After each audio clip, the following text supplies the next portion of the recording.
episode. Today we're going to talk about guardianship and conservatorship. And tell me, Clifton, why do we want to talk about that today exactly? Why is that important for us to know about? Well, in my case, it was important.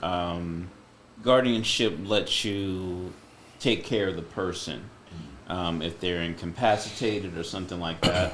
A lot of times, individuals think about guardianship as taking care of maybe an older family member, maybe some with dementia, or they're just no longer capable of caring for themselves and making decisions.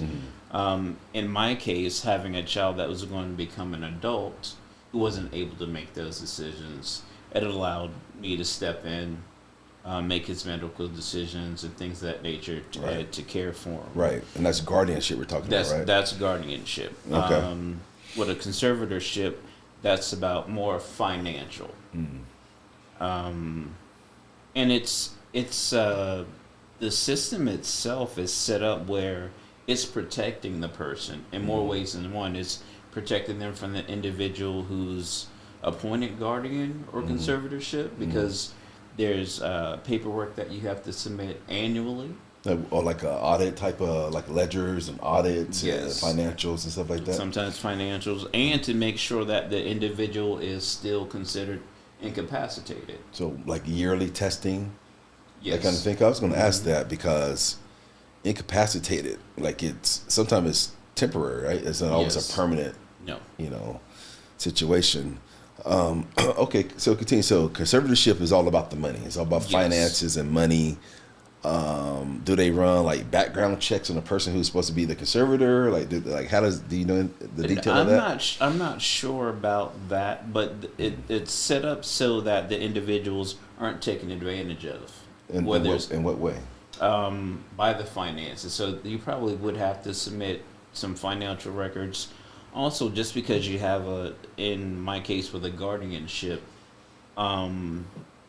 the individual is still evaluated. Like, okay, so maybe they can't make decisions about this, but they can still make their own decisions concerning maybe where they live, maybe they hold a job.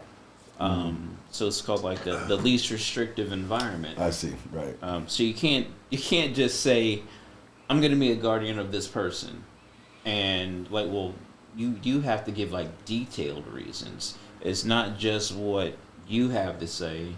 The person's PCP, if they're being seen by mental health, or they have a So it's psychiatrist. a whole team of people that has to be in agreement to it. Absolutely. Now, are you saying the guardianship, once it's granted, it may just be for a portion of the person's life, or it's for all of that person's life? It could be for Like- a portion. I think there's 7 different types of guardianship. You have permanent, you have temporary, you have emergency, I see. and there's a few others. But again, all that is taken into account when the judge decides whether guardianship is going to be granted. You have to file a petition to the court, seeing that you want to be the guardian of this individual. We'll just call them the ward. Okay. And the ward will have their own legal representation as well. So you have to satisfy their legal representation. Like yes, this all makes sense. In my case, hired a lawyer, and they'll provide you all the information that you need to submit, and then they'll compile it in a packet to be I see. submitted To the to the judge. judge. That's pretty clear. That's pretty clear. Where and it makes sense where the person who needs the guardianship, and we can talk about why they would need it, like what constitutes needing a guardianship as an adult. We can discuss that. But it makes sense where that person that needs the guardianship has a representation. It's a state representation, I'm assuming, right? Yes. So the state now represents this, the government represents this person needing guardianship, and it has to filter through the state, and they have to give a final approval, it sounds like. They have to, obviously compile the information, get it to the judge, but I'm sure that state representative would make recommendations as well. I'm assuming their recommendations Yes. it weighs a whole lot in that. Absolutely. That was the situation. So even after have guardianship that is still has to go. You have to submit it to the courts. It has to be filed. Mhm. Then annually, there's Reviewed. information. If you don't submit it on time, That actually happened. But they gave me a grace period to get this paperwork how in. much? Like what? 2 months, 2 weeks, a couple I think days. I think it was maybe 2 to 4 weeks. Oh, some time. They gave me enough Yeah. time to get it done. Yes, absolutely. And it wasn't a lot of paperwork to submit. I guess when I received the information, maybe I didn't read it Right. enough, and it wasn't read it. clear. Yeah, I know exactly what you mean because you're just kind of breezing through it, and Yeah, it's just a little bit of part of your day. exactly. And it was new. Yeah. So we talked about the reason why you may need it. Let's see, you have an individual who's about to turn 18. Okay.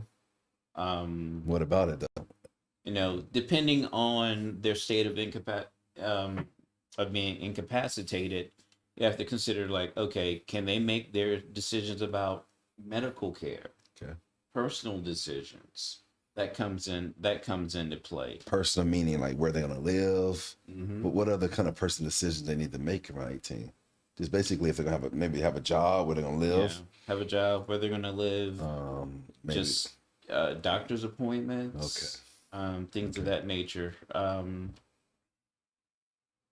and not wanting the person who is appointed a guardian to take advantage of that, like maybe not taking them to their medical appointments, not providing them with adequate housing. It's a big deal. Yep, and I guess it could be debatable what adequate is.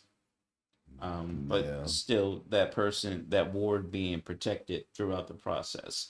So in my case, my son, he can't make his own decisions about medical care or a lot of other care. So you would think, as a parent or as a guardian, like, you're gonna have the best interest of your child. Right. Well, we know that's not always the It's not case. across the board, right? Right, it's not across the board. And so that's why I think, annually you have to submit paperwork Makes sense. to make sure the person's Makes condition hasn't Makes changed. sense. Makes sense. And it's not just you saying it. Right. It's that team again. Right. I had a question on what happens if the person, the ward, we call him the ward, him or her the ward. What happens if they wanted to get married? You have guardianship. The ward wants to get married who don't have their own guardianship. How any idea how that plays out? I do not. I've got lots of interesting thoughts as you just mentioned that. I don't know, because you're not really, like, what's the requirement? There's not a cognitive requirement for marriage? Oh. I don't believe there is. Like as far as the law, you sound like you opened a can of worms. I'm Not cognitive what for marriage? Are you serious? I mean, Oh man. I mean, I remember just getting, applying for a marriage license. No one, tested my. Well, I see. So it's not a mental exam, more like a psych evaluation. Is that what you're saying? Right. But I think what I'm asking is, if somebody's 20 years old, 21, or even 18, or just anything above 18, and they have a guardian for mental reasons, health reasons, and they wanted to get married. I mean, it don't have to. I don't think you need a psych evaluation, but the guardian probably need to make a judgment in there, judging the other person's character that they looking to marry. Maybe being responsible for maybe protecting whatever assets the ward may have. Finding out from the ward why he or she wants to get married, to kind of see if there's any coercion, anything like that. It seems like there's a lot that goes in there, but at the same time that the ward don't have any rights. You have the rights as a guardian, I would think. I mean, is that kind of how that works? Depending on how it's written, if you have like full control over everything. In the case with my son, like, he lost his ability to obtain a driver's license. Okay. His right to vote was taken away. That's something that can be challenged, like if something were to change. I really don't know how that would work. If anybody in the comments, if anybody in the comments want to comment on something like that, guardianship and somebody's legal rights or non-legal rights, if they're over 18 and they had a guardian, if they're allowed to get married, if the guardian says, well, no, it's not a good idea, or just kind of give us some information if you may know it. Because again, it's are you protecting that person's rights, or are you restricting their rights by saying like, if that question of like marriage came up and the guardian's like, no, I'm not going to allow you to. Well, it's just debatable because the guardian could say no for personal reasons or selfish reasons, or do some research and figure out, well, no, because of these reasons. So it depends. It does depend. Definitely sounds like a Pandora's box, right? Exactly right. Exactly right. Exactly right. But heck, I could be coming up upon that. No. Well, based on some last conversations, you are open to it. You're open to possibility of him having a relationship. Yeah, and absolutely. So you just never know. And he's young, right? He's 23. 23. He's a very, very young man. Yeah. I never considered my role, or if my role as a guardian would impact that. But now we need to work on conservatorship because initially he didn't have any financial resources, and now that's changed. So need to start the process all over again. Okay. Well, I know the guardian has a lot to do with just about everything, at least in the United States of America. I don't know how the other countries out there may work, wherever the Philippines or wherever people listen to us. I don't know how their countries work as far as guardianship and 18 and 21. I don't know the age groups. I know some people are adults at a younger age. Some are adults at an older age. I know things change. It does. But I know, at least here in the States, we all have a lot of responsibilities.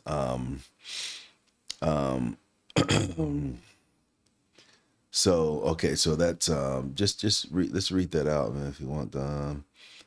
Yeah, we're just getting a comment here. We're trying to read that as we talk. But so tell me about guardianship. Okay. Your son, you have guardianship of your son, but not conservatorship. Right. Now, you would think that it go hand in hand. How can you be a guardian and not, have some say over the money, the finances? You would think it would go hand in hand, but can you just kind of explain and splice the two difference between guardianship and conservatorship? Well, sometimes from not just countries, but state to state. In the state of California, conservatorship relates to everyone, not just the financial aspect. In California? In California. Guardianship applies to minors. Oh, in California? Yes. That's interesting. That kind of makes sense to my mind. Yeah. But what about Arizona? Arizona, you do have the guardianship or conservatorship, one being caring for the body versus the financials. So how do you, because again, naturally you would think, okay, your dad, you're your son's guardian and parent guardian, right? Your son has a job now. He works here at the company. You would think you as a guardian would open a bank account for your son to either get direct deposit or get the checks and deposit the money. And you would think that you would probably help your son get on a budget and plan his finances. Right. You would think that goes hand in hand. You would think that goes hand in hand for legal purposes.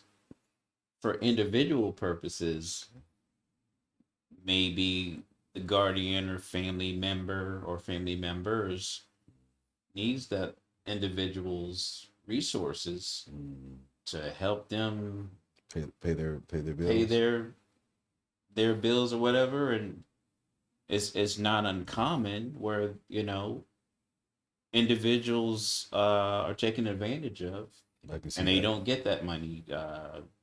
Family members, guardians, even conservators, they mismanage those funds. So I think that's why the courts step in for that reason.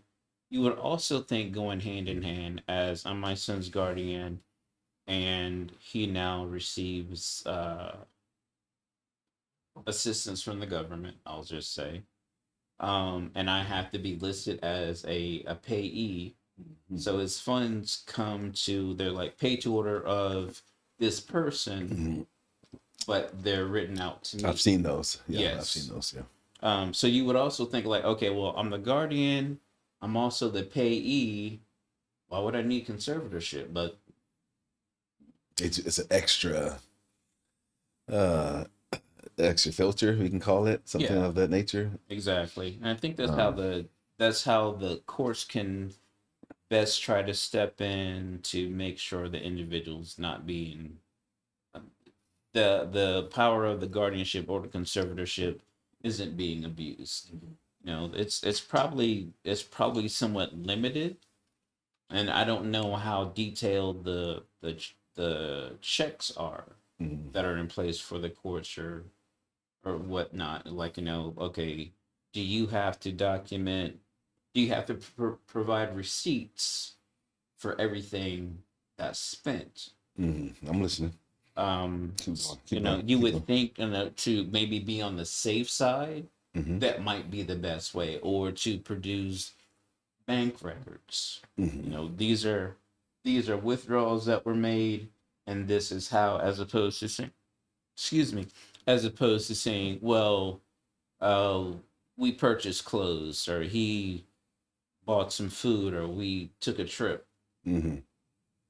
Keep going. Keep going. It's like, Keep how going. do how do you validate that? Right. And I don't know the constraints of what needs to be provided to justify any type of spending. So you don't know what it is, you say? I don't know. I see. I just know now that, when we go to doctor's appointments, I can make those decisions. Where before, having a power of attorney, which said like, okay, we can share information with you, but once my son turned 18, then it got, a little tricky. Like, well, he's an adult. He can make these decisions. Hmm. He has to decide whether we're gonna allow you to receive this information. Like, but how can he communicate that? Hmm. So I would suggest to anyone out there, as your um, loved one is becoming of age, to maybe start the process, a year in advance, 6 months in advance, You're in advance. yeah, to alleviate any of those problems.